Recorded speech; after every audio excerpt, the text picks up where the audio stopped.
Alors bonjour, oui, je m'appelle Jeff. Moi, je m'appelle Je m'appelle Monsef. Laura.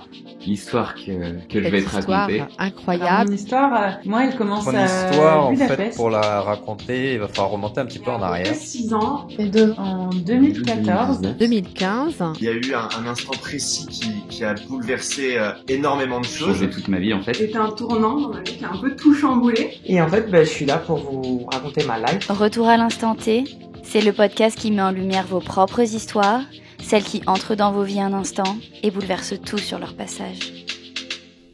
Bonjour à tous et bienvenue dans le 20e épisode, première partie du podcast Retour à l'instant T. Le podcast qui met en lumière vos propres histoires, celles qui entrent dans vos vies un instant et bouleversent tout sur leur passage. Aujourd'hui, nous allons découvrir l'histoire de Sylvain. Sylvain commence des études de marketing car cela semble être la voie à suivre, puis se rend vite compte que cela n'est pas pour lui. Il commence alors à travailler dans un restaurant où il découvre une nouvelle liberté, puis part pour 3 mois de marche sur le chemin de Saint-Jacques-de-Compostelle. Cette première expérience l'entraîne à continuer sa quête. Il prend alors la décision de voyager autour du monde. Sylvain recherche l'aventure, la connexion avec la terre et avec les hommes. Un voyage hors du temps, à travers l'existence. Partons ensemble à la découverte de l'histoire de Sylvain. Retour à l'instant T. Bonjour Sylvain, bienvenue sur le podcast Retour à l'instant T. Je suis ravie de te recevoir aujourd'hui pour que tu me racontes ton histoire surprenante. Alors, est-ce que pour resituer nos auditeurs, savoir un petit peu qui tu es, tu pourrais faire un bond en arrière, un retour sur qui tu étais au tout début de cette histoire, qui était le Sylvain d'il y a quelques années? Tout a commencé quand j'ai quitté mon école de marketing. J'étais à Lyon à cette époque-là. J'étais avec mes meilleurs amis et on aimait particulièrement faire la fête. Et dès les premières semaines dans cette école de marketing, je me suis pas senti à ma place. Il y avait beaucoup de fils à papa là-bas, des gens qui avaient des valeurs qui étaient pas les miennes à cette époque. C'était beaucoup axé sur la vente forcément, mais je me sentais vraiment pas attaché à ce genre de choses.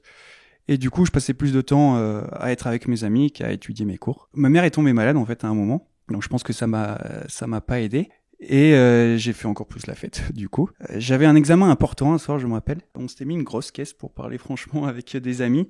Et on a fini la fête, il était 8h du matin, j'avais un examen 1 heure plus tard. Et j'ai pas pu y aller, donc ça a été un petit peu le déclencheur. J'ai commencé à aller moins en cours. Et j'avais envie d'un peu plus de concret à l'époque. Du coup, ce que j'ai fait, c'est que j'ai commencé à déposer des CV dans des restaurants. J'avais toujours été attiré par la restauration. Évidemment, j'ai essuyé pas mal de refus parce que j'ai absolument aucune expérience dans le domaine. Mais il se trouve que j'ai rencontré un manager qui s'appelle Joe et qui a accepté de me faire confiance.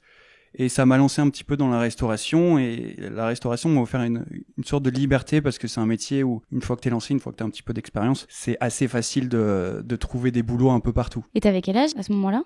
J'avais, je pense, 23 ans. Ta famille acceptait le fait que tu lâches les études et que tu te mettes à travailler? Alors ça a été compliqué. J'étais à ma 2e année de marketing qui avait été payée. Je crois que c'était dans les 9 000 €, et j'ai décidé d'écrire une longue lettre à mon père pour lui dire que c'était pas mon monde, que c'était un monde dans lequel j'avais essayé de rentrer pour faire plaisir un petit peu à ma famille, parce que c'est des gens qui ont tous réussi, tous des entrepreneurs, et du coup moi j'avais un petit peu honte de pas être sur la même longueur d'onde, quoi. Mais voilà, j'ai écrit cette grande lettre en disant que j'avais envie de vivre ma propre vie, et j'étais très attiré par le voyage. Et la restauration m'aidait à pouvoir réaliser un petit peu cette envie. Du coup, voilà, j'ai travaillé pas mal dans la restauration. Ça m'a aussi aidé à m'ouvrir aux gens, parce que j'ai toujours été introverti, je le suis toujours, mais le contact avec les gens est plus facile maintenant parce que j'avais pas le choix en fait. J'étais à longueur de journée en contact avec la clientèle, donc ça m'a permis quand même de me lancer un petit peu vers les autres. Grâce à ça, j'ai commencé à voyager. Donc la première chose que j'ai fait, c'est le chemin de Saint-Jacques-de-Compostelle, qui a été une très grande expérience dans ma vie. Je suis parti avec mon sac à dos. Je me rappelle que c'était ma grand-mère qui m'avait laissé à la station de train pour aller au Puy-en-Velay, c'est le départ historique. Et elle m'avait regardé dans les yeux, elle m'avait pas dit bon courage quoi que ce soit, elle m'avait dit tu vas voir, ça va être dur, et si tu y arrives pas, c'est pas grave. Elle l'avait fait elle-même? Elle l'avait fait, mais en 7 ans, elle l'avait fait un petit peu tout le temps, mais voilà, c'est un peu symbolique parce que ma famille a toujours vu le verre à moitié vide quand ça concernait les autres, parce que voilà, c'est une façon de s'inquiéter, quoi. C'est pas bien méchant, mais du coup, voilà. Moi, je voulais prouver aussi aux autres que j'étais capable de faire un truc assez fou. Du coup, ça m'a pris 2 mois à faire le chemin avec une semaine de pause. Je me suis blessé en fait. Je me suis blessé en Espagne, donc j'ai failli annuler. Et voilà, je me suis retrouvé dans c'était même pas un village, c'était un hameau en Espagne où il y avait genre 4 habitants. Enfin 4 habitants au bar, ça c'est sûr. Et moi j'étais dans ils appelaient ça une alberga, une auberge de jeunesse, mais j'étais tout seul et c'était des lits en métal, j'avais l'impression d'être dans un hôpital militaire dans les années 40, tu vois. La seule lecture que j'avais à ce moment-là en plus, c'était un livre sur Jésus, je sais plus comment il s'appelait, il faisait une 20aine de pages. Voilà, du coup, c'est pour dire à quel point j'étais blessé, je pouvais rien faire, je m'ennuyais toute la journée. La première ville, c'était à 40 km, donc il fallait que je paye un taxi pour y aller, et j'ai pas pu. Du coup, la seule solution que j'avais, c'était de me remettre à marcher et jusqu'à la prochaine ville pour voir un médecin. Et les premiers jours, c'était vraiment horrible parce que tous les matins, je commençais vers 6h du matin et de 6h à, on va dire 10h jusqu'à que mes muscles se chauffent.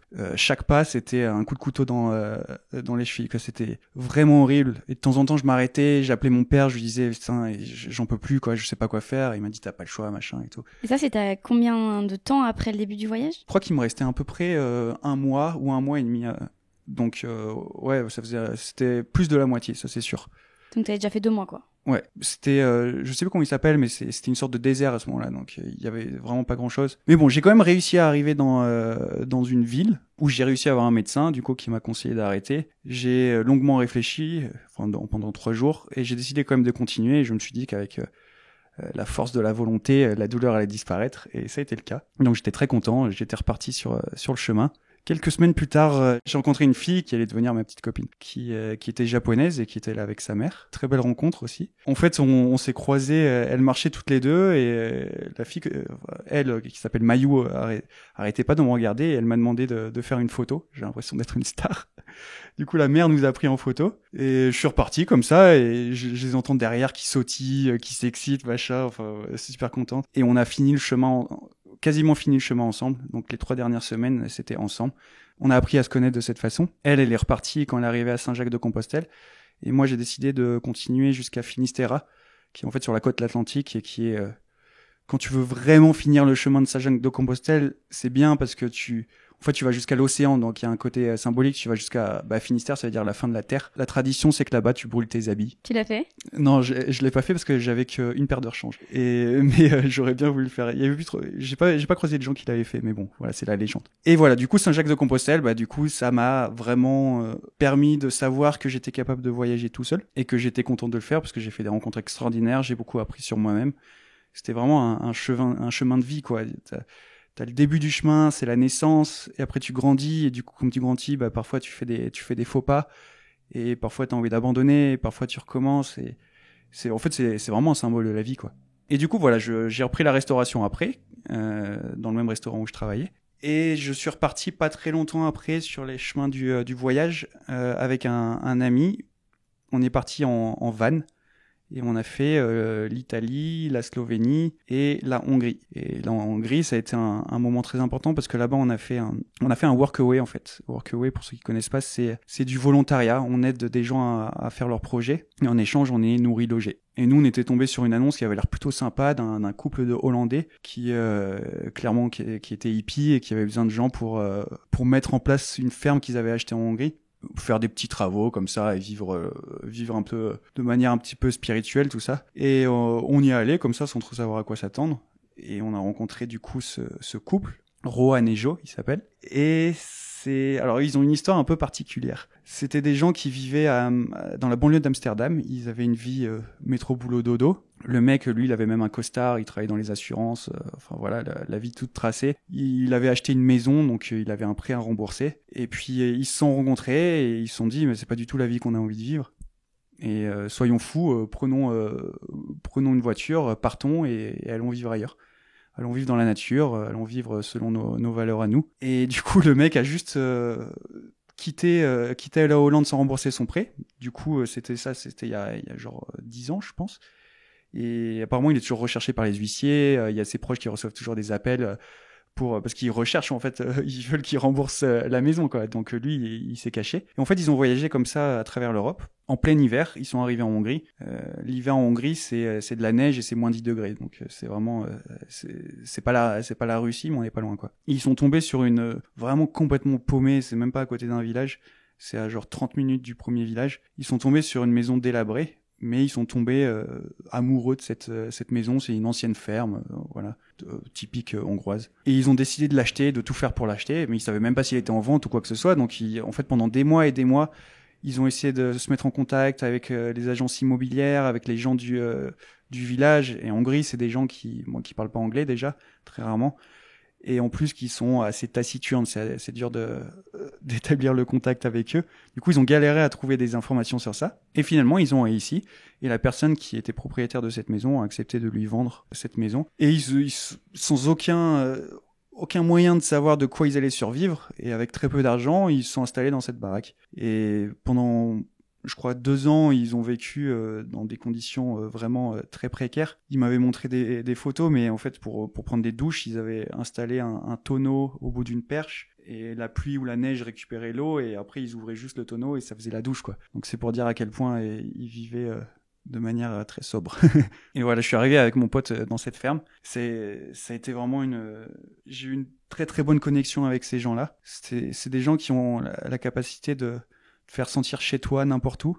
Donc on s'est senti à la maison en fait là-bas. Particulièrement moi, parce que mon pote Nicolas, lui, il s'est très bien entendu, mais il a pas eu la connexion que moi j'ai eu quoi. On est resté plusieurs semaines. On a fait plein de rencontres, on les a aidés sur plein de trucs. Et après on devait repartir parce que moi j'avais prévu de partir en Nouvelle-Zélande après. Donc on n'est pas resté suffisamment longtemps, mais on a pris leur contact, voilà. C'était combien de temps en tout ? Dans la ferme ? Ouais. Dans la ferme, c'était 3 semaines, je crois qu'on est resté, un truc comme ça. Et en Hongrie, 1 mois. Donc je suis retourné à Lyon pendant quelques semaines pour dire au revoir à tout le monde et préparer mon voyage en Nouvelle-Zélande. L'idée à la base, c'était de faire un chemin de randonnée qui est très connu là-bas et qui traverse la Nouvelle-Zélande, mais ça nécessite un équipement qui est vraiment très spécifique et énormément de préparation. Je me suis rendu compte quelques semaines avant que j'avais plus la motivation de faire un truc aussi gros et que je sais que j'allais me rater si je le faisais. Donc mon nouveau projet en partant en Nouvelle-Zélande, c'était de me reconnecter avec la terre. En fait, c'était d'utiliser mes mains. Je suis quelqu'un de très mental en fait, et je vis beaucoup dans le mental, et je trouve que c'est très important d'avoir une expérience concrète des choses et une expérience de la terre, dans le sens où comment expliquer ça ? Parce que tout vient de la terre, tout ce qu'on mange, tout ça, et du coup on est un peu déconnecté de ça dans nos sociétés parce que on réalise plus trop ce que signifie ce lien à la terre. Et moi je voulais le retrouver d'une manière ou d'une autre, hein. C'était un projet très flou, mais c'était plus une envie spirituelle qu'autre chose quoi. Et du coup je suis arrivé en Nouvelle-Zélande et j'ai cherché des fermes. Et je me suis mis à faire de la cueillette de kiwis. Là-bas, c'est assez courant. C'est assez particulier parce que les arbres à kiwis, en fait, ils poussent à la verticale et puis après, ils les font pousser à l'horizontale pour les connecter et pour pouvoir les ramasser plus facilement après. Donc, en fait, moi qui suis grand, quand tu les ramasses, t'as le dos plié vers l'arrière pendant 9 ou 10 heures pendant la journée et avec un gros sac sur ton ventre qui permet de mettre les kiwis, et tu dois être le plus rapide possible parce que t'es payé en fait, t'es payé au cajot, donc plus tu remplis de cajot et plus t'es payé. Mais c'était une super bonne expérience. J'ai travaillé avec des Maoris qui sont les natifs de là-bas et qui sont assez impressionnants quand ils travaillent, qui sont assez drôles aussi. Et c'est des gens très authentiques. Voilà, j'ai fait pas mal de rencontres. J'ai voyagé un petit peu en Nouvelle-Zélande. Je suis parti sur ça, c'était une très bonne expérience aussi. J'ai fait un autre workaway, du coup, en volontariat, sur une île qui se trouvait à 4 heures de Auckland, enfin, à 4 heures des terres de la grande île de la Nouvelle-Zélande, du nord de la Nouvelle-Zélande. Donc j'ai pris un bateau, j'ai été malade pendant 4 heures, et je suis arrivé sur cette île, en fait, qui doit faire la taille de, je sais pas, la taille d'un petit département, sauf qu'il y a peut-être 200 habitants là-bas. Et du coup, c'est vraiment une atmosphère très particulière où vraiment tout le monde se connaît, c'est tous des pêcheurs, c'est tous des gens qui sont nés là-bas, et voilà, ils accueillent un étranger. Je me suis retrouvé dans une famille, mon rôle c'était de retaper une caravane en fait pour faire vivre des gens là-dedans. Et du coup pareil, super rencontre, super connexion avec avec le mari qui était là. En fait, c'est une personne, il devait avoir 82 ans, mais c'était un mec qui était assez drôle parce qu'il allait se bourrer la gueule tous les soirs.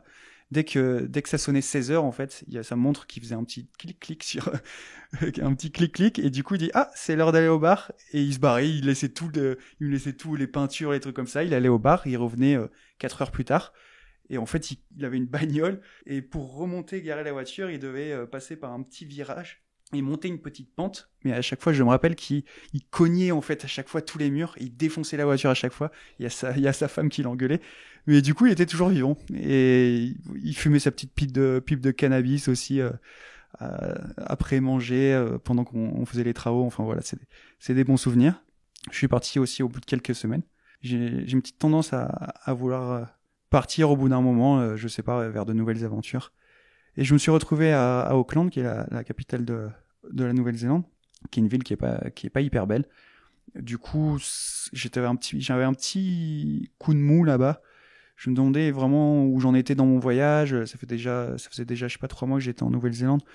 Je savais pas comment relancer un petit peu la dynamique. Et il y avait, pas loin de la Nouvelle-Zélande, il y avait l'Australie qui me faisait de l'œil, qui m'avait toujours fait de l'œil parce qu'il y a un petit côté terre d'aventure, terre inexplorée encore. C'est vraiment l'image que j'avais de l'Australie.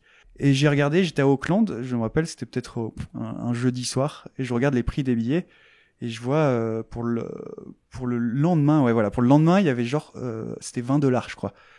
Et j'ai fait, ouais, c'est ouf, quoi. Je vais regarder si je peux avoir un visa facilement. Et je fais ma demande de visa, qui m'a coûté $400, je crois, quand même. Mais elle a accepté immédiatement. J'ai failli passer à côté tellement ça a été accepté immédiatement, parce que c'était le mail d'après. Et parce qu'en fait, il y a pas de quota là-bas. Du coup, je me suis dit, ouais, c'est ouf. Bah, vas-y, je pars demain en Australie, je change complètement de plan. J'essaye d'alléger, en allégeant mon sac, j'essaye d'alléger mon cerveau. Du coup, d'aller plus vers la sobriété que je recherchais un petit peu. Du coup, c'est une bêtise quand j'y pense, mais j'avais un GPS, une tente à 300 €, enfin des trucs hyper chers que j'ai tout mis dans un sac, et je suis allé donner un SDF dans la rue. Du coup, j'ai perdu, je sais pas, 1000 € de matériel. Bon, lui, ça a dû lui faire plaisir, j'imagine, mais je m'en serais bien servi à certains moments. Et voilà, je suis arrivé du coup à Sydney. J'ai pas trop accroché à la ville, et mon but c'était toujours de travailler dans les fermes et vraiment de vivre l'expérience du corps et l'expérience de mes mains. Donc je savais pas du tout comment on faisait pour trouver un travail en Australie, mais je me suis dit, vu que c'était une terre d'aventure, j'allais faire comme les aventuriers à l'époque et aller toquer à la porte des fermes. J'avais pas conscience que chaque ferme était séparée par 100 km de distance, et que sans bagnole, moi j'ai pas le permis en plus, c'était très difficile. Mais bon, j'en avais pas conscience. Alors du coup, pour atteindre Narromine, je crois que c'était 4 heures de train, et après il fallait que je fasse un changement et que je prenne un bus. Et là, il y avait peut-être 1 heure ou 2 heures. Et je me suis retrouvé dans un bus tout cabossé, vraiment vieille époque. Mais j'étais toujours excité. Je commençais à stresser un petit peu, je me rappelle, parce que je me suis dit, là, je vais me retrouver en fait au milieu de nulle part, et je sais pas comment je vais trouver un travail en fait. Je sais même pas où je vais dormir. Mais tu savais quand même, t'avais l'adresse d'où tu allais, tu savais un petit peu où aller ou pas du tout? Et je sais pas, est-ce que par exemple t'avais Maps ou pas du tout, tu vois? J'avais Google Maps, et en fait, je m'étais mis comme objectif Narromine. J'avais pointé sur une carte, parce que c'était dans la zone délimitée sur le site du gouvernement, là où il y avait la saison de la cueillette des oranges. Mais je savais même pas s'il y avait des logements, parce que je trouvais aucune info. C'est vraiment pas des zones qui sont touristiques, et c'était vraiment le début de l'Outback. L'Outback, c'est le désert australien. Du coup, mais c'était vraiment, je m'étais mis dans cette situation en fait. C'était vraiment pour sortir de ma zone de confort. Sauf que j'ai commencé à le réaliser dans le bus. Et voilà, je sors du bus. Au bout de quelques minutes, tout le monde disparaît autour de moi, et je me retrouve sur une sorte de place. Il faut vraiment s'imaginer les western spaghetti des films américains, où t'as 2-3 baraques, il fait hyper chaud, et t'as une petite botte de paille qui roule au vent à côté de toi. Du coup, là en fait, je crois que j'ai juste écarquillé les yeux. Je me suis dit, mais merde, je fais quoi maintenant? En fait, il y a rien là. J'ai senti qu'il y avait rien. Il y aurait pas un hôtel, il y aurait pas un hostel. Les gens, genre les étrangers, les expats comme moi, me manquaient là à ce moment-là. Je me suis dit, j'aimerais bien rencontrer des voyageurs et avoir un petit Starbucks à côté de moi. Mais bref, voilà, je crois que je fais 3 pas sur cette place, et là il y a un mec un mec trop chelou, un aborigène, du coup un natif de là-bas qui arrive et je sens que le mec est déglingué. Et il commence à me parler d'assez loin, mais il se rapproche assez rapidement. Je comprends assez rapidement que c'est des insultes et je comprends encore plus rapidement que le mec il est là pour me dévaliser en fait. Faut savoir un truc, c'est qu'il y a un gros problème de drogue chez les aborigènes, un gros problème d'alcool aussi. C'est lié au passé colonial, mais c'est lié au fait aussi que, du coup, pour s'excuser un petit peu de ce passé colonial, le gouvernement australien donne, je crois que c'est $800 par mois à tous les aborigènes qui travaillent ou qui travaillent pas. Et voilà, ils se sont retrouvés un petit peu gangrénés dans la drogue. Donc c'est pas rare de se faire agresser par un aborigène. Ça m'est arrivé de me faire insulter plusieurs fois même. Et ce mec là s'approche de moi et moi j'ai mon gros sac à dos et je me dis bah ça y est, je vais juste me faire tout piquer et j'ai plus rien à faire quoi. Et là par miracle, je sais pas vraiment ce qui se passe. Mais il y a une petite fille en fait qui sort d'une rue de je sais pas d'où. Je la vois arriver derrière moi. Elle court vers moi en fait et elle me dit en anglais là t'as un poste de police si tu veux. Et après elle repart en courant. Du coup vraiment ange gardien quoi. Et là du coup je me précipite vers le poste de police. Je rentre à l'intérieur. Les flics voient direct que je vais paniquer. Du coup je prends un peu de recul et je me regarde moi-même et je me dis ah oui je suis sûr que j'ai l'air super paniqué. Je me sens un peu con mais je me suis dit je suis quand même sauvé. Les flics me demandent de décrire le mec et tout, ils me disent ah ouais c'est lui, ouais, on le connaît bien machin, est-ce qu'il ressemble à ça? Je dis oui bah oui il ressemble à ça. Ils me disent bon ouais, écoute on est désolé machin, est-ce que tu veux qu'on t'emmène en voiture quelque part? Et je lui dis non parce que je sais pas où dormir, est-ce que vous avez une idée machin?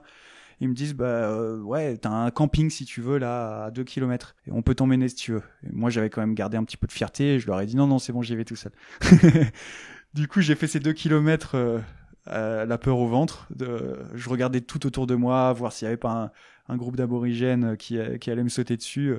Bon, à ce moment-là, je faisais un petit peu de parano, quoi, tu vois. Mais faut dire que j'avais une gueule d'étranger, quoi. J'avais une gueule de petit minot qui savait pas ce qu'il faisait là, parce que les mecs là-bas, c'est des mecs de western, et tu vois à leur gueule que ça fait 40 ans qu'ils ont l'habitude du soleil, l'habitude des conditions difficiles de cette vie-là. Je le savais pas à ce moment-là. Donc j'arrive dans ce camping, je vais à l'accueil, je vois qu'il y a quand même 2-3 personnes avec des tentes, je suis assez rassuré, et je tombe sur une femme super gentille qui me loue un emplacement. Donc je redescends un petit peu, je vais prendre 2-3 photos, j'ai mon appareil photo et là trop cool parce qu'il y a des kangourous partout, coucher de soleil dans la outback, voilà, je retrouve un petit peu mes sensations d'aventurier, bien protégé au sein d'un camping.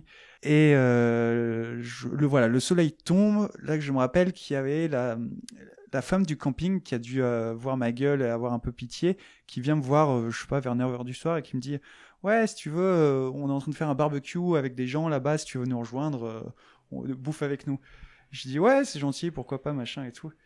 Et je me rappelle, je le regrette, en fait, j'y suis pas allé parce que j'avais juste envie d'être tout seul par rapport à la journée qui s'était passée, j'étais encore un peu anxieux. Mais je pense que j'aurais dû y aller, ça m'a fait du bien. La femme m'a posé 2-3 questions quand j'étais à l'accueil, elle m'a dit mais qu'est-ce que tu fais là? Enfin vraiment, elle savait que j'étais pas un touriste, parce qu'il y a pas de touristes là. Les gens viennent pas pour faire du tourisme là-bas. Je lui ai dit que je cherchais un travail, machin et tout. Elle me dit ouais mais enfin t'as aucun moyen, c'est très difficile comme ça, t'as pas de voiture. En plus là t'es au milieu de la saison des oranges, tous les les postes disponibles ont été bookés quoi, tu vois. Et je vois qu'elle a pitié de moi. Enfin bref, je m'endors. Je me rends compte au milieu de la nuit, je me réveille frigorifié parce que j'avais une tente qui était prévue et un sac de couchage qui était prévu pour, je sais pas, 10-12 degrés, un truc comme ça. Et j'avais oublié que dans le désert, en fait, il faisait très chaud la journée et qu'il faisait très très froid la nuit. Sauf que quand je suis allé en Australie, je me suis pas dit j'allais avoir froid.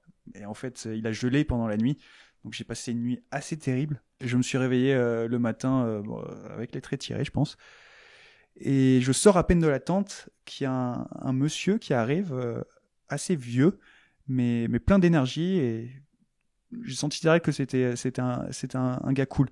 Il vient vers moi, il me dit ouais tu cherches du travail machin, la meuf de l'accueil elle m'a appelé et tout. Je lui dis ouais, il m'a dit bah viens avec moi en voiture, je t'emmène quelque part. J'ai fait ouais bah, vas-y, ok, cool. Du coup on fait un peu de voiture, on fait peut-être 15 minutes de voiture.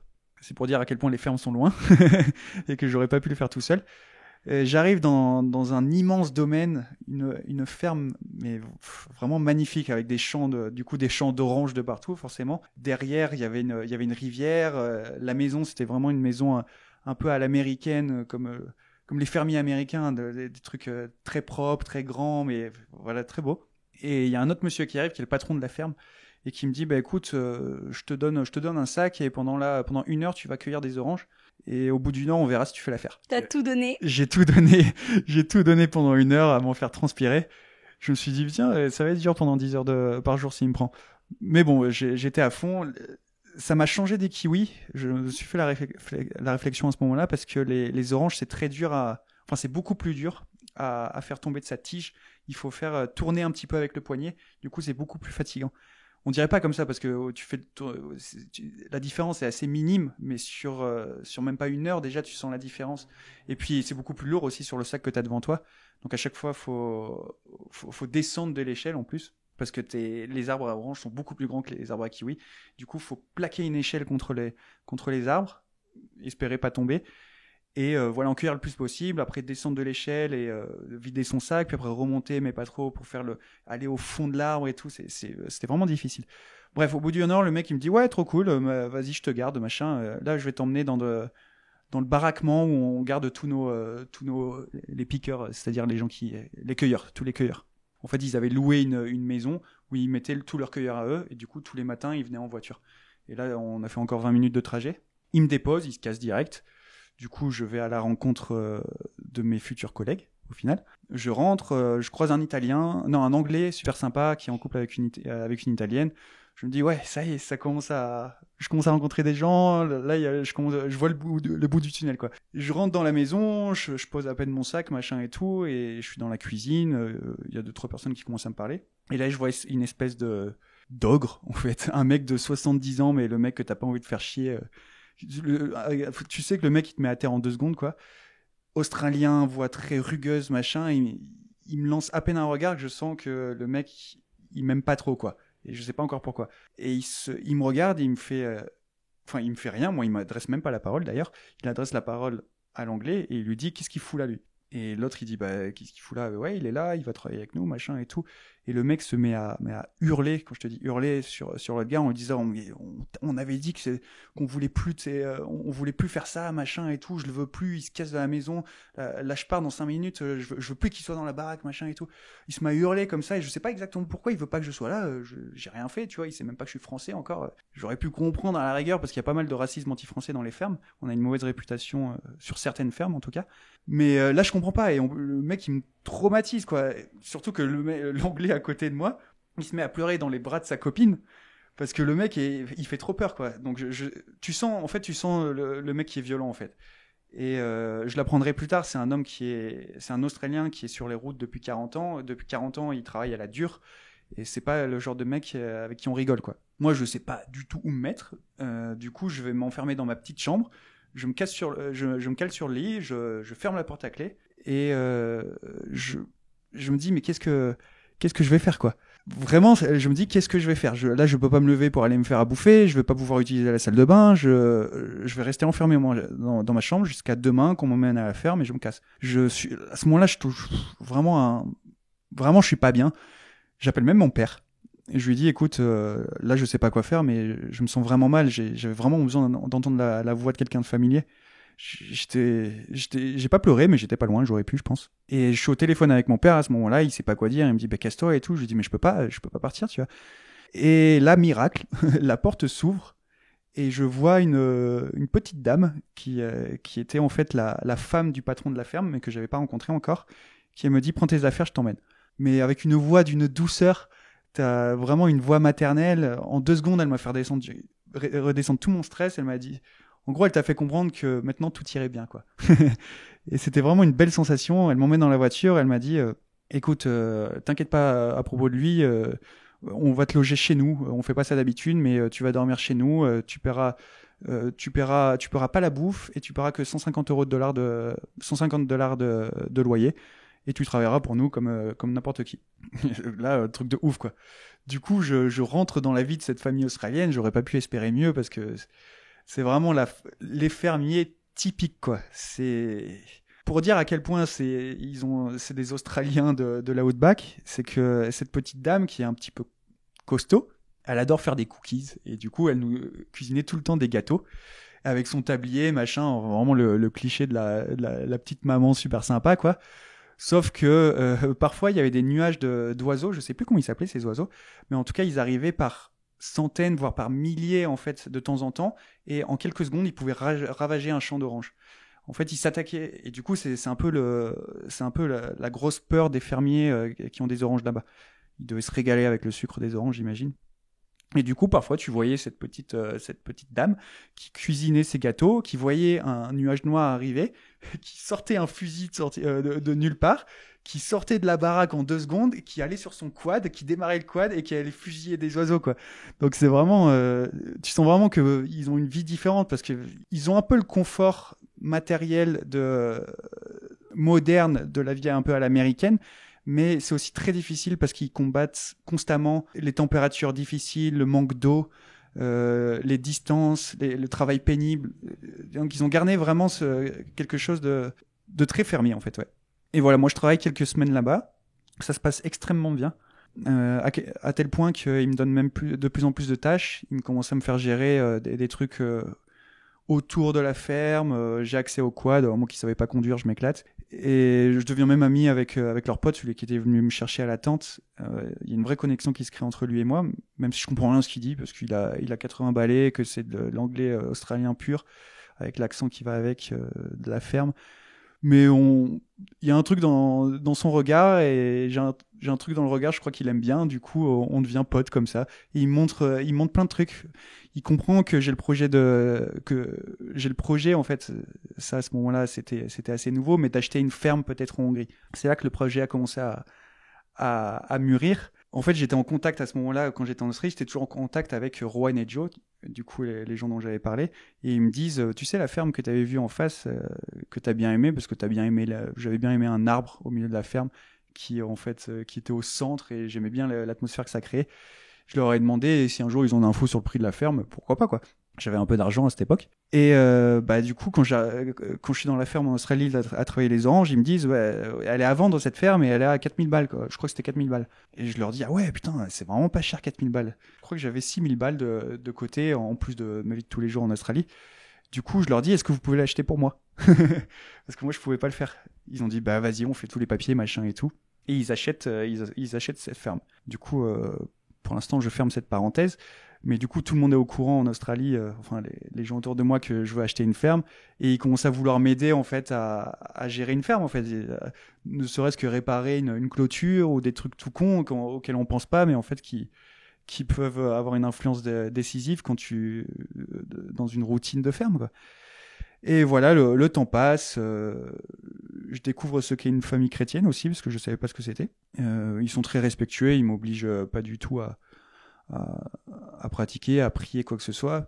Mais il y a quand même un truc que je trouve cool, c'est que avant chaque repas, on devait remercier, c'était Jésus en l'occurrence, on devait le remercier pour quelque chose de bien qui est arrivé dans notre journée. Et du coup, même si on n'est pas religieux, j'ai trouvé ça vachement cool en fait de tous les jours se dire qu'est-ce qui a été de bien dans ma journée. Et après, on se prend facilement au jeu et en fait, on remercie tout le monde, on remercie toutes les choses. Même si la journée a été pourrie, que les oiseaux ont défoncé 3 rangées d'oranges, que tu vois tout le monde un peu triste, bah au final, tu remercies la vie pour quelque chose quand même. J'ai trouvé ça vachement cool. Du coup, je suis devenu un peu l'enfant de la famille. On s'est tous liés. Quand je travaillais pas, c'était rare que je travaillais pas, mais ils me laissaient le dimanche quand même. J'allais me promener.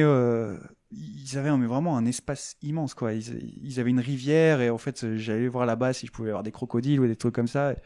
Et, bon, il y avait plus de kangourous que de crocodiles, mais du coup, il y avait des carcasses parfois.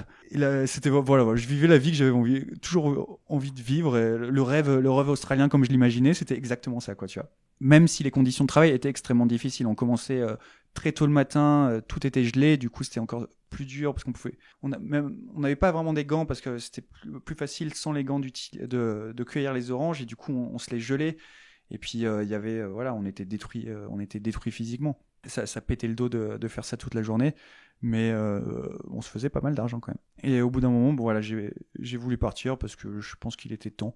J'avais envie de rester sur une très bonne note et c'était la fin de la saison approchée. Je sentais qu'ils avaient plus trop besoin de moi, mais ils me donnaient quand même des tâches à faire comme ça ils pouvaient me payer. Bon, j'ai senti qu'il fallait que je parte quoi. Donc je suis parti, je suis retourné à Sydney. Ça a été un peu dur parce que de passer d'une ferme merveilleuse à Sydney, c'est un choc assez intense. Mais t'étais resté combien de temps là-bas ? Je crois que je suis resté un mois et demi peut-être. Ouais, un truc comme ça. Mais vraiment un moment hors du temps, je dirais. Et à Sydney, je voulais immédiatement repartir, mais cette fois pour partir sur la côte est. J'ai rencontré un Taïwanais qui, j'ai de la chance, avait comme projet d'acheter une voiture. Il a acheté une voiture et du coup, on pouvait partir ensemble. Donc, je voulais juste savoir si ça allait bien se passer avec lui. Donc, on est allé en boîte à Sydney ensemble. Moi qui vais jamais en boîte, on est allé dans une boîte, en plus hyper touristique. Le principe était simple, c'est que tout le monde avait un casque.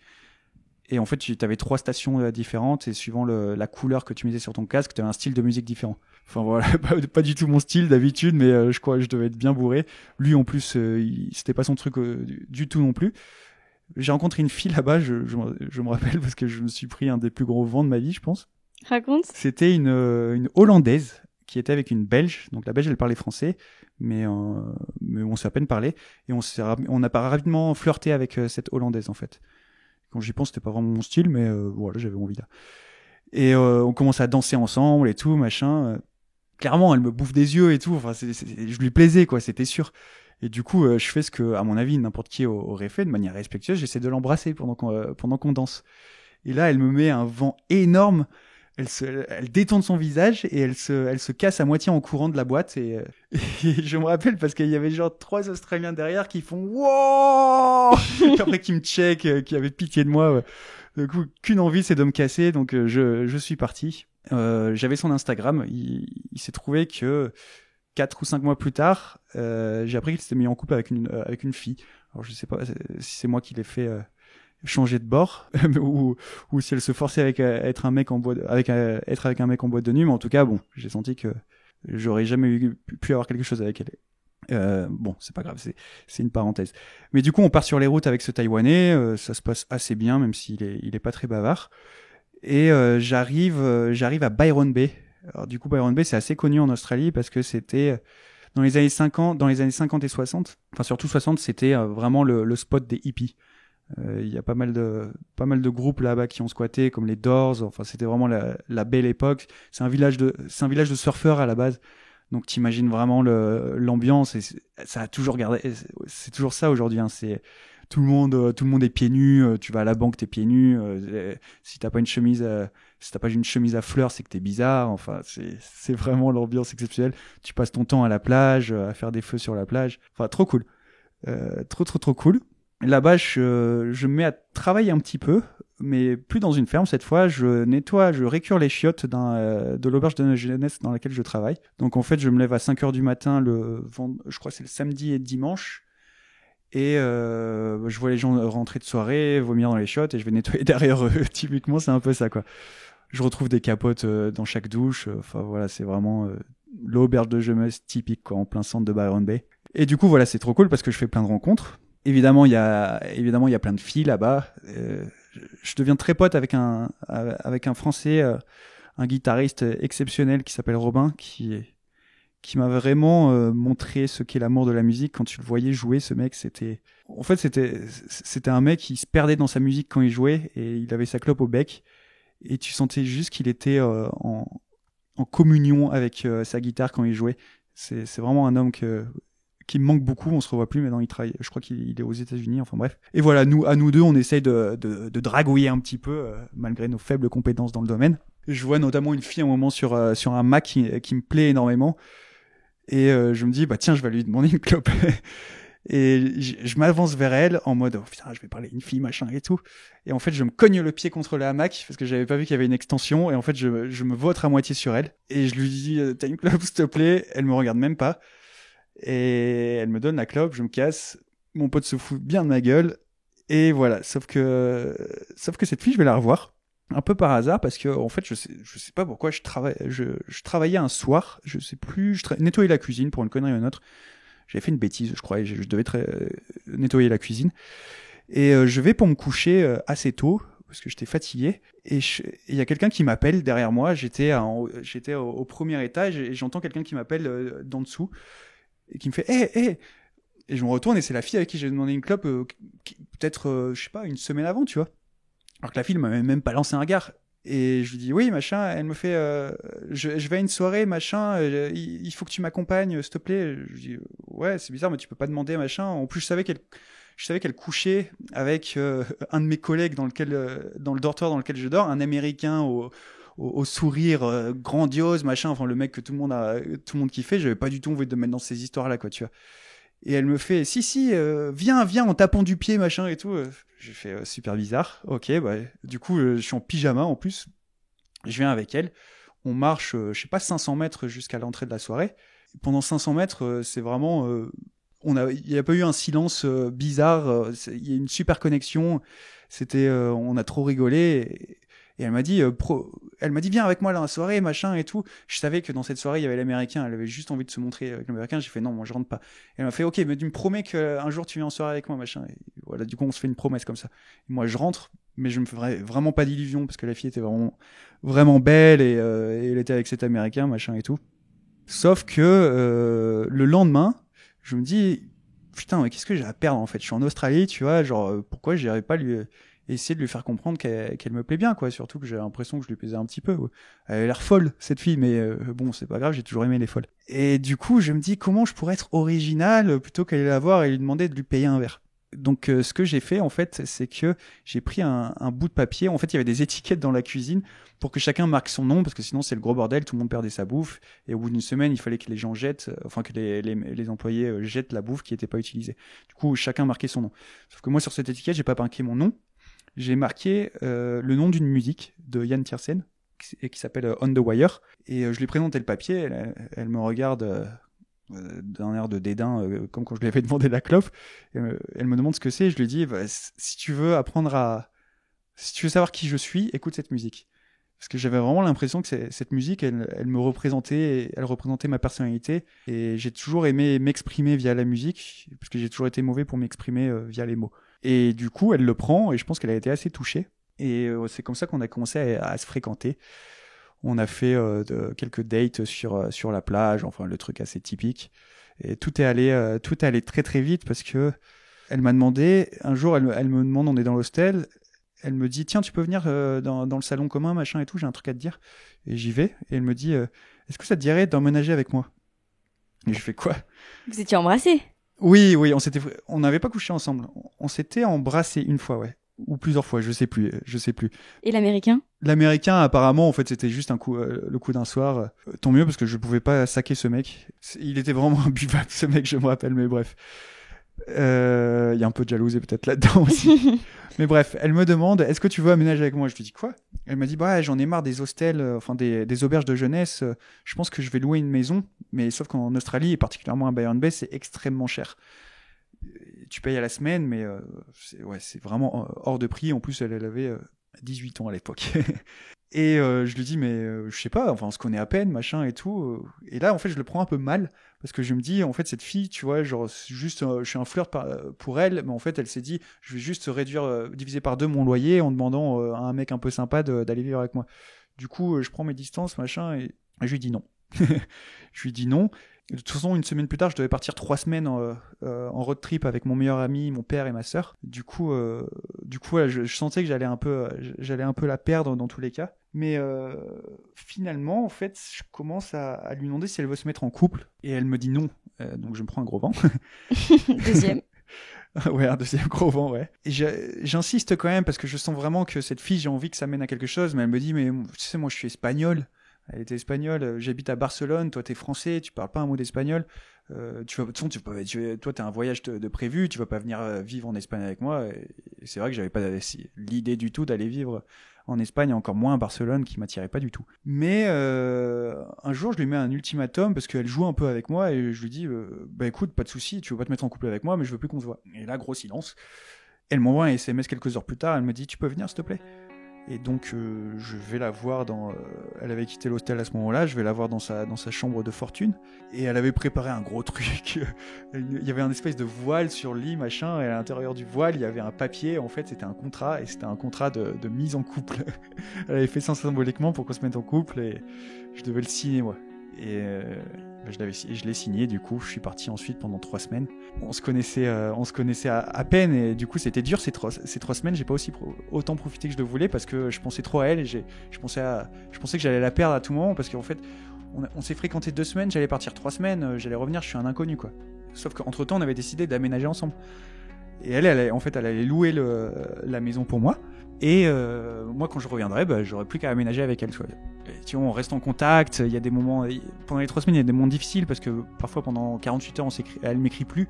Et du coup, je me dis qu'est-ce qui se passe et tout, machin. Et voilà, du coup, j'essaie quand même de profiter avec mon père et de profiter avec mon meilleur ami et ma sœur. Et ça reste un voyage incroyable qu'on a fait. Je vous passe les détails de ce côté-là. Mais voilà, je reviens à Byron Bay et j'aménage avec elle. Et grosse histoire d'amour, quoi. Il y a plein de trucs romantiques du genre il pleut des torrents, on décide d'aller sur le terrain municipal et de se crier je t'aime à l'autre bout du terrain, enfin des trucs de teenager vraiment que je pensais pas que j'allais revivre un jour, que j'avais jamais vécu d'ailleurs dans ce sens-là. Et voilà, tout se passe très bien, à part le fait que le mec qui nous héberge, c'est un Australien accro à la cocaïne, qui est très très très très strict sur tout. En fait, dès qu'on laisse la moindre miette par terre ou sur une table, il pète des câbles. En fait, c'est un homme qui s'était fait battre par son père quand il était jeune. Maintenant, avec la cocaïne et tout, il a des accès de violence et ça se termine très très mal avec lui. Plus comme un con, je sais pas pourquoi, pour lui faire plaisir, j'essaie de lui tondre la pelouse un jour pendant qu'il est pas là. Et moi qui n'étais pas très manuel, même si j'essaie de le devenir, je mets l'huile dans le compartiment à essence. Du coup, je lui pète sa tondeuse. Heureusement, on avait décidé de quitter la maison avant pour aller vivre à Sydney. Ça, c'est une autre histoire, mais bref, on quitte la maison et le mec, c'est après qu'on soit parti qu'il se rend compte qu'on a pété la tondeuse. Du coup, heureusement, je lui ai pas remboursé, mais j'imagine même pas lui qui avait peur de la moindre miette quand il a dû voir que je lui avais pété la tondeuse. Mais voilà, ça ferme un petit peu la parenthèse Byron Bay, des souvenirs énormes, mon meilleur ami qui me rejoint. On fait Noël, on fait le 25 décembre en plein cagnard, avec quasiment que des Français, et on sent vraiment la distance, on sent la proximité culturelle de faire Noël ensemble, parce que ça avait quand même, mais de le faire en Australie, quoi. Et c'était trop cool. Du coup, voilà, plein de souvenirs à Byron Bay, des concerts par des groupes de rock qui sont exceptionnels, alors que les mecs ils ont un public de 5 personnes. Je vis la grande vie, même si je m'éloigne du coup un petit peu de ce côté ferme, de ce côté je voulais pas que ça devienne un voyage touristique, l'Australie, en fait. Je voulais que, c'est un peu le problème que j'ai, c'est que j'ai toujours du mal à lâcher prise. J'ai toujours le besoin que les choses que je fais m'apprennent une leçon. Et au bout d'un moment, Byron Bay, j'ai senti que c'était plus de l'amusement et que je devais avancer parce que j'étais pas là pour de l'amusement. Même si avec du recul, j'aurais dû en profiter un peu plus de cet amusement, parce que voilà, on prend ce qu'il y a à apprendre dans la vie, quoi. Et le truc, c'est qu'on doit quitter Byron Bay aussi à cause de Maria, du coup, cette fille avec qui je me suis mis en couple, parce que en fait, elle veut faire une école d'anglais et elle veut le faire à Sydney. Du coup, moi, j'accepte, même si j'étais vraiment pas chaud d'aller à Sydney. J'avais pas aimé cette ville, mais j'accepte. Et on se retrouve à Sydney. Je dois faire un voyage un petit peu précipité pendant 2 semaines, mais voilà, elle aménage sans moi à Sydney et je la rejoins. Elle a trouvé une baraque. Et que dire, j'ai senti que là, ça allait commencer à être un peu problématique, notre relation, parce que c'est une personne, Maria, qui est très impulsive. Donc j'arrive à Sydney, on paye, je crois, $400 chacun la semaine dans la chambre où on loue. Sachant que j'avais pas envie d'être à Sydney, je me dis putain, je vais devoir travailler, je sais pas où, en plus il y avait pas dans des fermes. Et elle me dit, la première nuit où je me rappelle, où j'arrive dans cette maison, où elle y était déjà depuis une semaine, depuis quelques jours, elle me dit putain, je crois que je l'ai loué un peu loin de mon école d'anglais, je savais pas que mon école d'anglais elle était sur l'île, je sais plus quelle île à côté de Sydney, ça te dit qu'on déménage? Du coup j'ai pas trop kiffé le truc, j'ai fait non. Du coup heureusement on n'a pas déménagé. Mais pour payer ce train de vie à $400 la semaine, il a fallu que je trouve du travail. Et là, pour le coup, moi qui voulais expérimenter le difficile, j'ai expérimenté le difficile. Et j'ai fait déménageur. Parfois, c'était des journées où vraiment je sentais mes muscles tremblaient tellement que j'arrivais pas à tenir debout. Il faisait 40 degrés. Je me suis retrouvé à faire des déménagements avec un mec qui m'autorisait pas à fumer une clope. J'ai repris la cigarette à ce moment-là. Je me rappelle, il y a un moment, je rejoins le mec à 7h du matin pour faire un déménagement, on termine à minuit, j'avais pas mangé de toute la journée, j'avais pas fumé une seule clope, il me filait de temps en temps juste une bouteille d'eau, et c'était porter des trucs hyper lourds toute la journée sous le cagnard, 40 degrés. Je m'en souviendrai toute ma vie, ça. J'ai fait aussi dishwasher, donc je nettoyais la vaisselle dans un restaurant, dans un coin très touristique de Sydney. sans aucune expérience. J'avais menti sur mon CV, j'avais dit que j'étais un dishwasher expérimenté. Et ils m'ont dit, t'es sûr que c'est expérimenté? Parce que tu vois, c'est assez chaud, quoi. Ouais, je fais, ouais, t'inquiète, machin. J'avais vu dans la restauration comment ils faisaient un petit peu, machin. Mais sauf que je m'attendais pas à ça parce que c'était un restaurant très touristique. Et au début du service, tout se passe bien. Et après, ça commence à envoyer. Enfin, c'est vraiment l'usine, quoi. L'usine à assiettes sales. Et je finis le service, pareil, tremblant à chaque fois. Et en fait, je devais mettre à chaque fois, comment dire, l'évier se remplissait et du coup, je devais aller chercher les fourchettes et les couteaux au fond de l'évier à chaque fois pour aller plus vite. Et je me coupais les doigts. Et à la fin, en fait, je me rappelle que je pouvais même pas rouler une clope tellement j'avais mal aux doigts parce que j'avais des ouvertures de partout. Et bon, j'ai rapidement lâché ce job parce que ça a été assez horrible aussi. Mais dans tous les cas, Sydney à ce moment-là se passait pas très bien. L'Australie en général se passait pas très bien. En plus, ma mère était tombée malade, donc j'avais fait un aller-retour en quelques jours de France, Australie, France, France, Australie. Donc pas facile. Et l'argent commence à manquer en fait, parce que du travail j'en ai, mais de temps en temps. Et tout le monde veut travailler à Sydney. Du coup, en plus, ils payaient pas si bien que ça. Du coup, on commence à se poser des questions et Maria me dit soudainement. Elle me dit, moi, je veux pas quitter Sydney, je veux quitter l'Australie parce que j'ai envie de faire un concours de médecine et je veux retourner à Barcelone. Je lui fais, ah ouais, putain, parce que moi j'ai un voyage, j'avais prévu un voyage au Népal. Enfin, j'avais déjà prévu de finir mon voyage en Australie, mon meilleur ami, et puis j'avais un visa qui allait se périmer après. Et en plus, j'avais un voyage au Népal, j'avais mon ticket déjà. Et elle me fait, si, mais il faut vraiment que je fasse ce concours de médecine parce qu'après, il faudra que j'attende 1 an de plus, machin et tout. Et j'étais trop amoureux de cette fille. Et bah, du coup, j'ai aménagé à Barcelone sur un coup de tête pour elle. J'ai mis fin à mon voyage en Australie, sachant que je ne savais pas, je parlais pas un mot d'espagnol, mais je savais pas du tout si j'allais pouvoir trouver un travail là-bas. J'en avais aucune idée. Je connaissais rien de l'Espagne. J'étais pas attiré par Barcelone parce que la seule idée que je m'en faisais, c'était des discothèques bondées d'Allemands bourrés sur la côte. C'était pas un truc qui me faisait rêver du tout.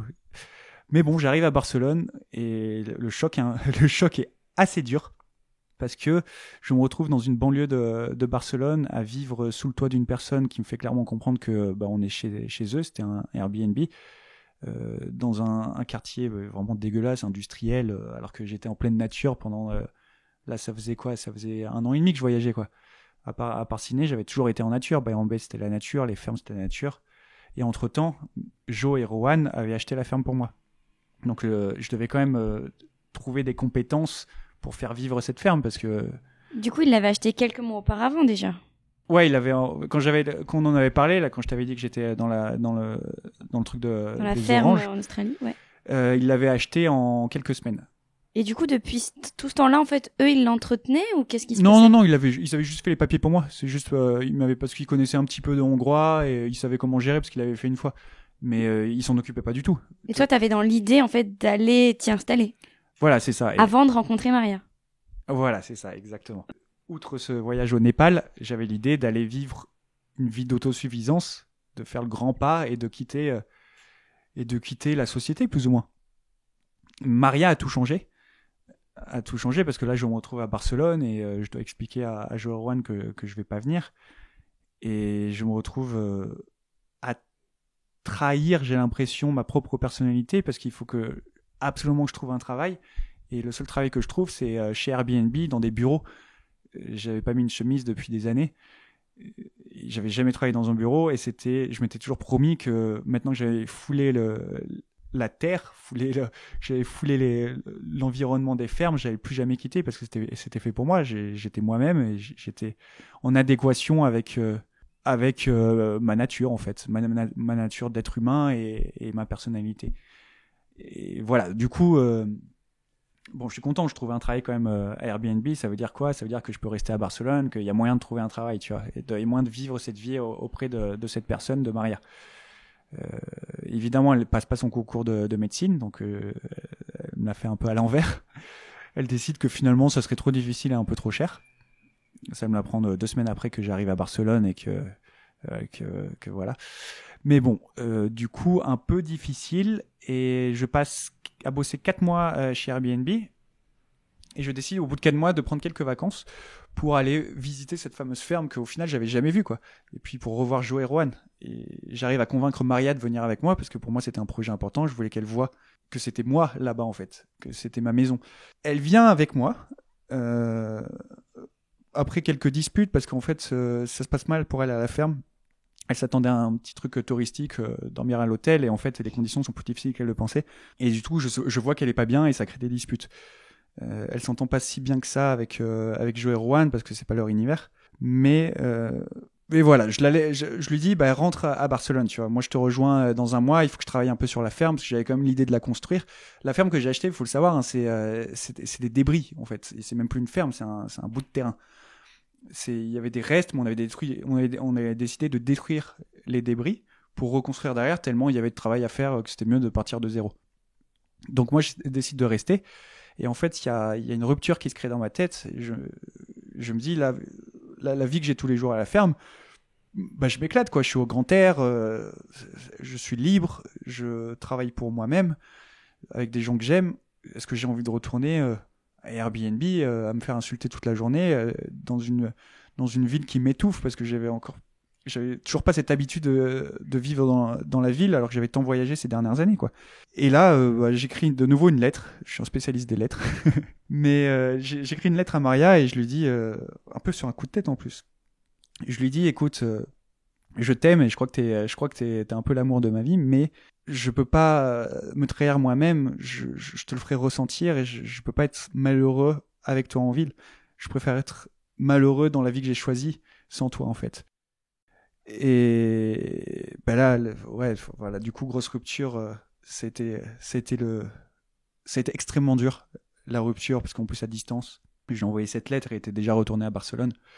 Et il se trouve qu'en fait, les choses s'enveniment un peu, parce que Joe et Rohan, c'est un couple polyamoureux, donc un couple ouvert à ce niveau-là.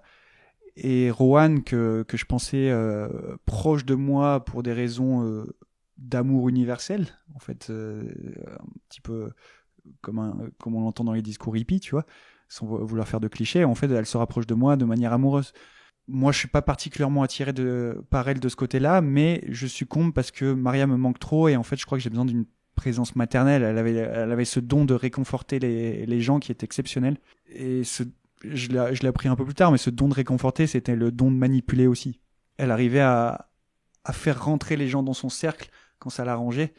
Et en fait, là, je rentre dans un cercle vicieux où je mets être avec cette personne, Rohan, alors que j'adore Joe et je vois en fait qu'il est quand même un peu jaloux. Et en fait, Rohan devient aussi jalouse parce que moi, je suis pas dans l'idée d'en mettre en couple avec elle. En fait, là, je suis célibataire et Maria me manque trop. C'est hyper dur à gérer, mais pourtant, je lui montre quand même que je suis attaché à Rohan parce que un peu par égoïsme pour avoir du réconfort, quoi, tu vois. Et en fait, je me rends pas compte à ce moment-là que je me fais manipuler, mais il y a des trucs maintenant quand j'y pense qui me font dire que c'était pas normal ce qui se passait là-bas. Par exemple, je me rappelle d'un jour, il y avait une volontaire. Donc moi j'étais totalement célibataire et Rohan était dans une relation ouverte, donc elle était avec d'autres personnes et Joe avait le droit d'être avec d'autres personnes même s'il n'était pas avec d'autres personnes. Mais bref, je m'entends bien avec une des volontaires qui est là, une Hongroise, et on s'entend bien, on flirte un petit peu, voilà. Moi j'en avais besoin à ce moment-là et puis ça se passait bien. Et puis on passe la nuit ensemble dans la tente. Et je me fais réveiller à 3h du matin par Joe, qui m'appelle genre 15 fois sur mon portable, et qui me fait « Tu peux venir s'il te plaît ?» Et là on va à côté du feu de camp qu'on avait l'habitude, où tout le monde se réunissait d'habitude. Et il me dit, un café à la main, à 4h du matin, il me dit, écoute, tu peux pas faire ça. Tu peux pas faire ça dans cette ferme. Rohan, elle a pété un câble, elle a essayé de quitter la ferme. Elle a dit, je reviens pas, moi j'accepte pas que dans ma ferme ça se passe comme ça. Je dis, quoi? Non mais, coucher avec une personne, il y a rien de mal, c'est pas sale d'avoir du sexe avec une personne. Je suis pas engagé, je suis pas en couple avec qui que ce soit, donc je suis pas en train de tromper qui que ce soit. Et en plus, la relation que j'ai plus ou moins avec Rohan, on sait que c'est une relation ouverte. C'est même elle qui le dit parce qu'elle est avec plusieurs personnes. Elle avait pas de souci avec ça. Sauf que elle est possessive. Et je le savais pas trop à ce moment-là. Et je vais me recoucher, machin, et le lendemain, je vais pour aller dans la salle de bain qui est du coup dans le bâtiment où dormaient Rohan et Joe.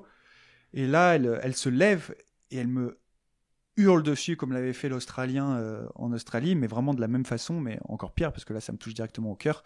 Et elle me dit, tu quittes cette ferme, tu remets jamais les pieds ici, c'est pas chez toi. Juste parce que elle était jalouse, en fait, clairement, juste parce qu'elle était jalouse que j'avais couché avec une fille. Ça devrait pas être unilatéral, c'est-à-dire que la relation ouverte, elle est dans tous les sens, et moi, j'étais pas du tout en couple avec Rowan. Enfin, et du coup, je pars en Roumanie pendant quelques temps avec un pote pour que les choses se calment. Heureusement, les choses se calment. Je reviens à la ferme, mais voilà, il y a plusieurs événements quand même qui sont un peu durs à vivre. Bon, déjà, il fait très très chaud. On manque terriblement d'argent pour construire la ferme. Du coup, le projet ralentit. En fait, le projet, c'était de construire. C'est une tradition. Tous les bâtiments hongrois traditionnels sont construits de cette façon. C'est que tu mélanges un peu de terre avec de la paille, et en fait, tu arrives à construire quelque chose de dur avec ça. Et du coup, tu peux construire des bâtiments avec ça. Et nous, on avait fait un plan où on construisait... moi, ma maison, elle allait être ronde. Une maison que j'allais construire avec un toit, voilà. Chaumière un peu. Voilà, c'est ça. Sauf qu'on avait énormément de difficultés avec le toit, vu que c'était des poutres de 4 mètres de long. C'était comment faire tenir les poutres. Je me rappelle qu'on construisait des miniatures, des maquettes. On passait la journée à faire ça avec Joe pour essayer de savoir comment ça allait pas s'écrouler sur ma gueule en plein milieu de l'hiver, quoi. Et on avait recruté. Il y a eu des tensions parce que normalement le workaway, il faisait beaucoup de workaway. C'est en fait tu fais venir des personnes, mais tu les fais pas venir pour travailler. Tu les fais venir pour leur faire découvrir un projet, leur faire découvrir une façon de voir les choses ou pour leur donner des compétences techniques sur quelque chose. Sauf que là, pour accélérer le projet, ils avaient décidé de faire venir beaucoup de volontaires. On était une dizaine en tout. Sauf que leur quotidien, à ces volontaires, c'était de se lever à 7h du matin jusqu'à midi, de faire du travail d'ouvrier pour la maison, pour aller plus vite. Et l'après-midi, eux, les volontaires, ils étaient laissés à eux-mêmes, ils faisaient ce qu'ils voulaient, parce que Joe et Rowan, ils devaient travailler sur leur boutique. En fait, ils travaillaient le bois et ils le vendaient en ligne. Et moi, j'ai mal accepté ça, parce que je trouve que c'était pas une façon de travailler. C'est pas comme ça qu'ils étaient avant, déjà. Avant, ça se passait pas comme ça, et en plus, c'est pas respectueux pour ces volontaires. Et ça a commencé à créer des tensions, parce que les volontaires aussi ont commencé à dire que c'était pas normal. Ils avaient l'impression d'être un peu exploités. Et voilà, du coup, c'est parti un petit peu en cacahuète à ce niveau-là. Au final, tous les volontaires sont partis petit à petit. Le projet, c'était en août. L'hiver arrivait, parce que l'hiver arrive assez vite en Hongrie, faisait qu'on pouvait pas continuer le projet plus longtemps. On n'avait plus de volontaires, on n'avait plus d'argent. Du coup, voilà, on a décidé moi, j'allais dormir dans un bâtiment annexe pendant l'hiver et qu'on reprendrait l'année d'après. Ce qu'on a fait pour essayer de recréer un peu du lien, c'est que déjà, on a arrêté d'avoir des volontaires, donc on n'était que tous les trois dans la ferme pendant un moment pour voir comment ça allait se passer si au final, on allait vivre un peu tout le temps ensemble parce que c'était la ferme d'en face et on était complètement paumés. Du coup, on a pris du LSD. Enfin, d'abord, on a pris des champignons. Des champignons. Moi, j'étais pas très très chaud parce que j'étais pas dans un état mental très stable à ce moment-là et je savais pas ce que une drogue psychoactive comme ça allait me faire. J'en avais pris une fois du LSD dans un appartement, c'était très mal passé parce que prendre du LSD dans un appartement, c'est une bêtise. Et là, du coup, on a pris des champignons pour pouvoir le lendemain prendre du LSD. Ouais, c'était son plan. Voilà, apparemment, il avait l'habitude de ça, mais moi, j'ai suivi. Du coup, on a pris des champis, ça s'est super bien passé, on a bien déconné, machin, mais rien d'exceptionnel. Et le lendemain, il dit, bah, vas-y, on prend du LSD. J'ai dit non pendant 1 heure. Je l'ai pris. Et quand je suis monté, ça a été le début d'une des expériences les plus sensationnelles de mon existence, je le dis honnêtement. Il y a beaucoup de gens qui disent que le LSD, ça les change et tout, ça leur fait découvrir des choses, des facettes de l'existence qu'ils soupçonnaient pas. Et c'est vrai, et c'était vraiment incroyable parce que je commence à monter, à me sentir un petit peu mal. Et Joe, il me fait vas-y, calme-toi et regarde autour de toi, regarde les plantes, elles sont vivantes. Bon, les plantes sont vivantes, on le sait tous, mais moi je regarde et je les vois, en fait, elles sont vivantes. Et c'est très dur à expliquer visuellement, de voir vraiment tout ce qui est vivant autour de soi, que ce soit une pierre ou une plante, gorgée de vie et respirer de vie. Il y avait vraiment une lueur autour de ces plantes, on les voyait vraiment... Je les voyais pas comme faisant partie de l'environnement comme on les voit d'habitude, c'est-à-dire partie du décor, comme tu mets une plante sur ta table et c'est une jolie décoration, mais comme ton mur, quoi. Non, là c'était vraiment... Elle faisait partie du vivant. C'est très dur à expliquer, mais j'ai pris conscience que tout était vivant autour de nous. C'était déjà, ça m'a propulsé dans un autre état de conscience. Et puis après, ça a été vraiment plusieurs heures, en fait, où il y avait Rohan, Joe et moi. Et en fait, on s'est pas dit un mot pendant quasiment tout le trip.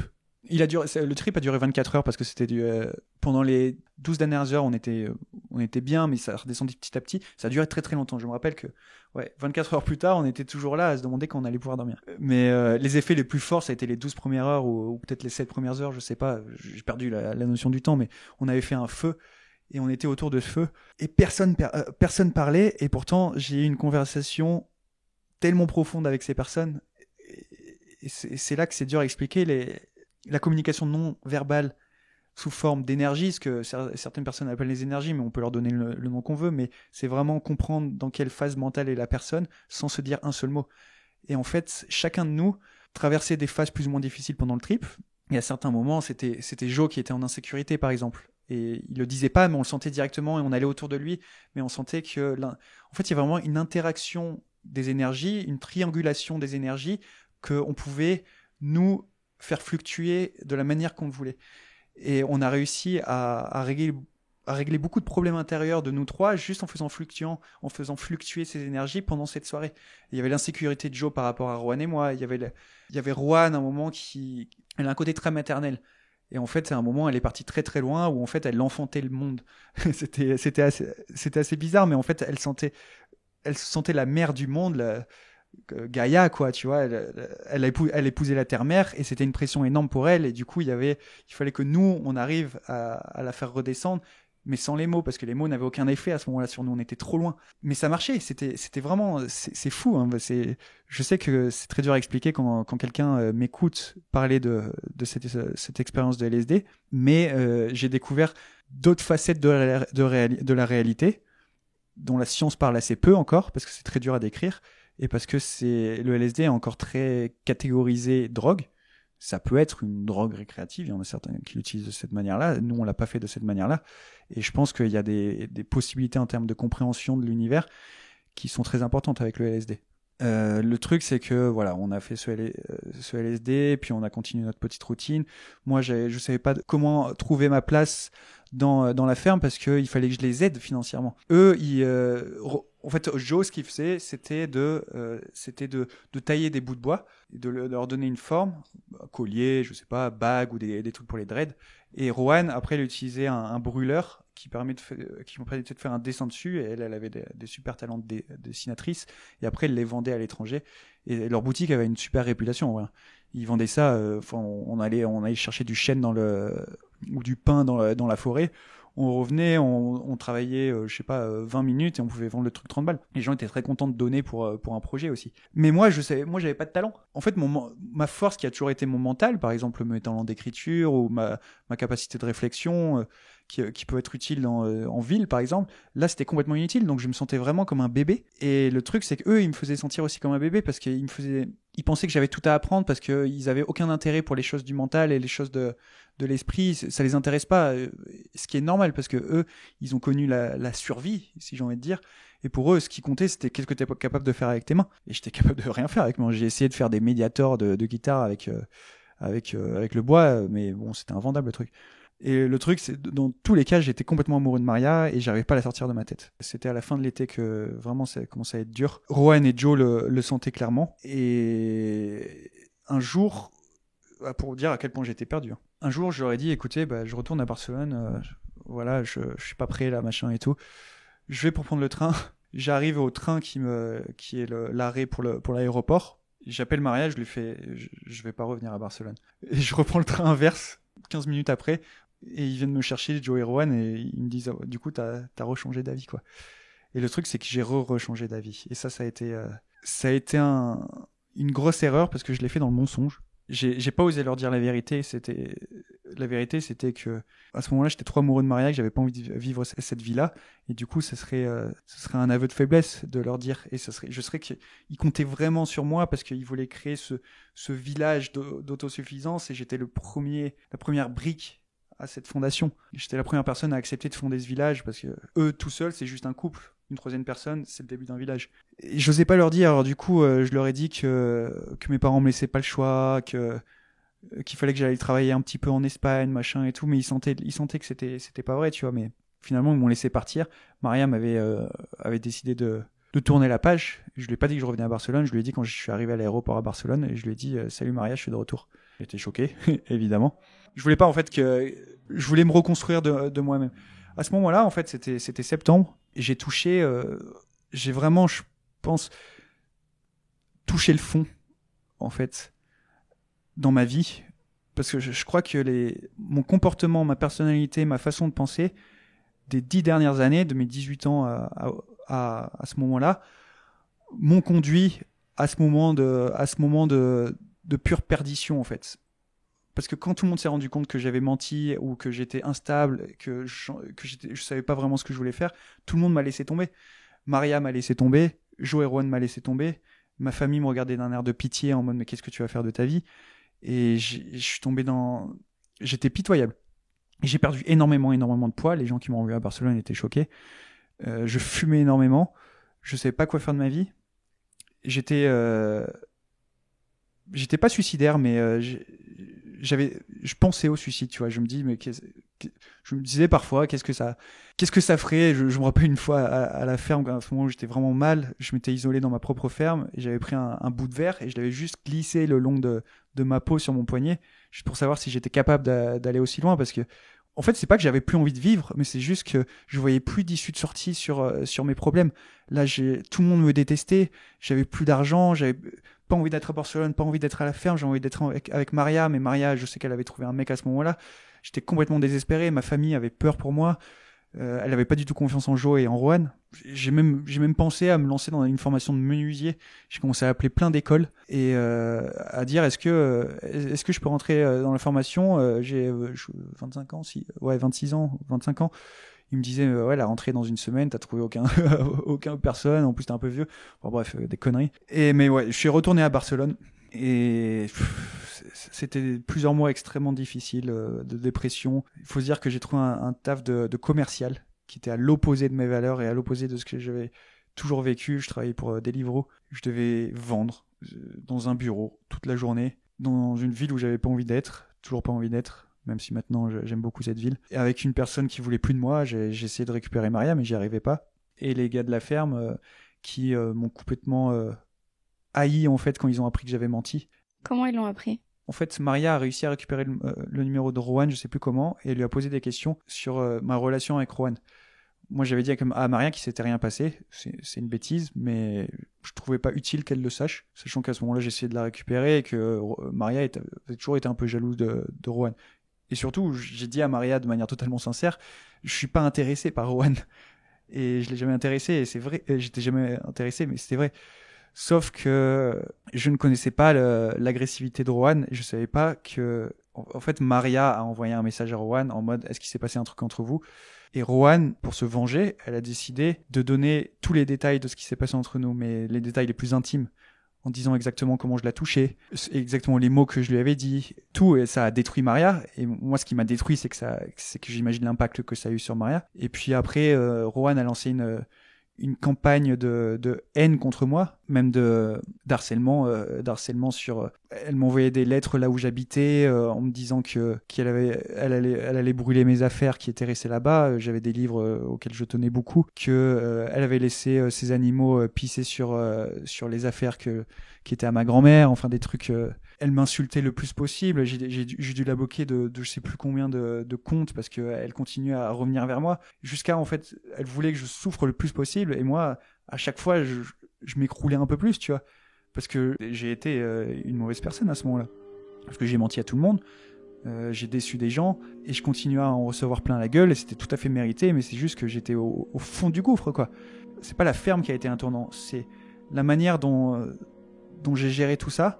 Ça a été l'aboutissement d'une certaine forme d'égoïsme qui a amené à quelque chose d'assez sérieux au final, parce que ça a été tellement dramatique pour tout le monde que Rowan et Jo se sont séparés, par exemple. Je me suis dit, mais qu'est-ce que je suis en train de faire de ma vie? Ok, t'es impulsif, ok, tu sais pas quoi faire de ta vie, mais il faut pas que ça fasse souffrir tout le monde. Là, tu fais souffrir ton père, tu fais souffrir ta mère, tu fais souffrir ce que tu pensais être l'amour de ta vie à ce moment-là, tu fais souffrir deux personnes qui t'ont accueilli dans leur ferme, qui t'ont donné l'opportunité de réaliser ton rêve. Quelle merde tu es, quoi. C'est exactement ce que je me disais. Et du coup, voilà, je me suis retrouvé comme en cendre en fait. Et j'avais qu'une chose à faire quand t'es en cendre, c'est juste à te reconstruire, repartir de zéro. En étant une bonne personne, ça a été mon but à ce moment-là. Et j'ai encore du chemin à faire, mais je pense que j'ai réglé pas mal de soucis à ce niveau-là. Quand j'ai touché le fond, j'ai passé plusieurs semaines chez mes parents pour essayer de me reconstruire. Ils m'ont vu dans des états lamentables où je savais pas quoi faire. Est-ce que j'allais devenir menuisier? Enfin, des trucs de fou quand j'y pense maintenant. Et je suis devenu commercial à Deliveroo. Ça m'a permis quand même de faire la rencontre de ma meilleure amie notamment. Et de faire des rencontres tout court de gens qui me prenaient pas pour le dernier des connards, quoi, en fait. Juste ça.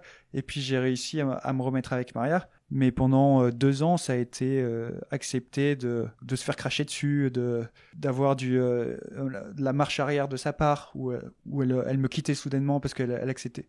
Parce que tous les détails que Rowan lui avait donnés, ça l'a hantée en fait. Elle avait des images dans sa tête qui étaient difficiles à vivre pour elle. Mais on a réussi petit à petit à se stabiliser. Après, on s'est séparés. On s'est séparés il y a 8 mois maintenant. Mais ce n'est plus à cause des conséquences de la ferme. C'est une bonne chose. On a réussi à se soigner par rapport à ça. Et moi, j'ai réussi à trouver la stabilité à la fois matérielle et mentale qui était devenue nécessaire et que j'avais toujours fui dans ma vie en pensant que la seule vie valable, c'est de fuir la routine, c'est de toujours vivre son rêve au moment où il apparaît dans son esprit, parce qu'on n'a qu'une vie. Et en fait, j'ai compris que ça pouvait être pour certaines personnes comme moi une grave erreur de faire ça, parce que tout reconstruire de zéro tout le temps, surtout au niveau des amitiés et tout ça, c'est pas toujours facile. Et du coup, il me fallait un cap en fait. Il fallait que j'arrête de divaguer tout le temps, de passer de menuisier à commercial et trucs comme ça. Donc voilà, j'ai été condamné à travailler à être commercial pendant quelques mois, même 1 an et demi, mais c'était vraiment pas fait pour moi. Enfin, je suis nul. J'étais pas nul en vente, mais au téléphone, j'étais pas le mec qui a le bagou, quoi. Dans mon malheur, j'ai eu de la chance parce que je suis tombé sur une entreprise, la dernière entreprise pour laquelle j'ai travaillé, c'était un peu des filous, quoi. Donc en fait, ils faisaient pas des contrats, ils demandaient de créer des contrats d'auto-entrepreneurs. Du coup, comme ça, ils ne payaient pas de charges. Puis comme ça, ils pouvaient licencier facilement. Enfin, il y avait plein de petites manips. Et ça m'a vraiment définitivement dégoûté du métier de commercial. Donc j'ai démissionné. Et je me suis dit, tiens, j'ai un statut d'auto-entrepreneur. Pourquoi pas essayer de vivre de ce que j'ai toujours aimé, c'est-à-dire l'écriture. Et en fait, on va dire que c'est un peu le chapitre final pour mettre fin un petit peu à ce récit, parce qu'au final, il n'a pas de fin. Mais je pense que ça a été Ça fait un peu plus d'1 an que j'ai créé mon entreprise. Maintenant, j'arrive à vivre de mon écriture. Et je me lève tous les matins en me disant que je suis heureux de pouvoir toucher de l'argent pour faire quelque chose que j'aime. J'ai aucun doute sur le fait que j'aime ce que je fais.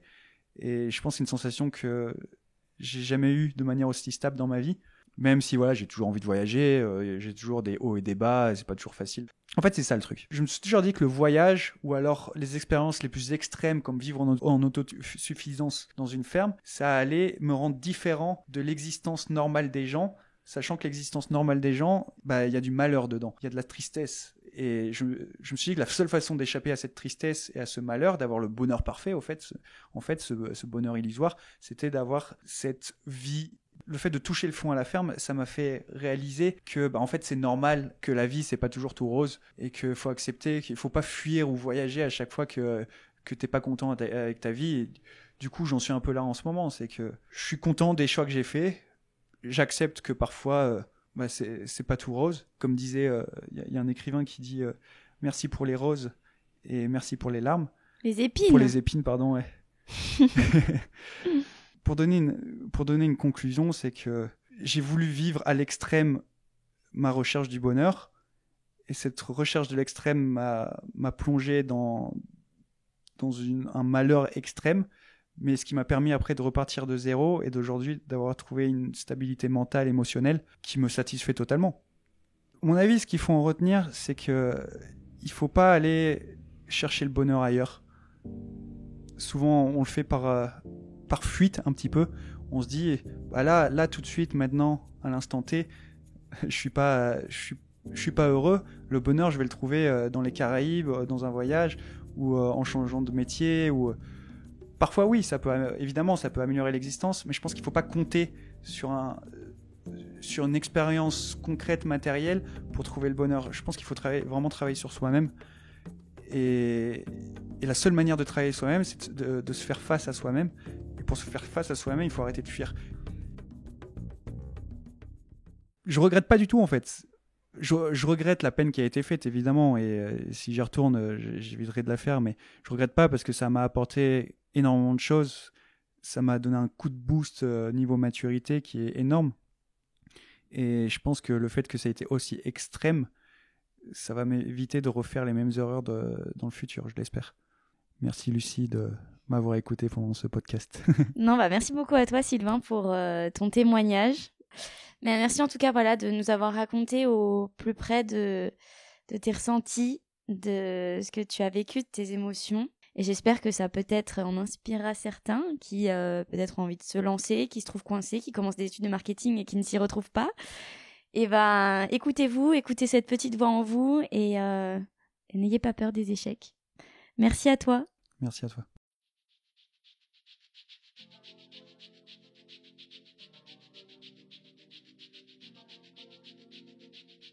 Merci à vous d'avoir écouté l'épisode de Retour à l'instant T. J'espère que celui-ci vous a plu. Merci à Sylvain pour le partage de son histoire. Et si vous souhaitez participer pour mettre en valeur votre histoire surprenante, je vous invite à me contacter par mail dans le détail du podcast. De plus, toutes les informations sont disponibles sur Instagram au nom de Instant T Podcast. Si vous souhaitez soutenir ce projet et que le podcast perdure dans le temps, une cagnotte sur la plateforme Tipeee, T-I-P-E-E-E, est ouverte pour recevoir vos dons. À bientôt pour le prochain épisode.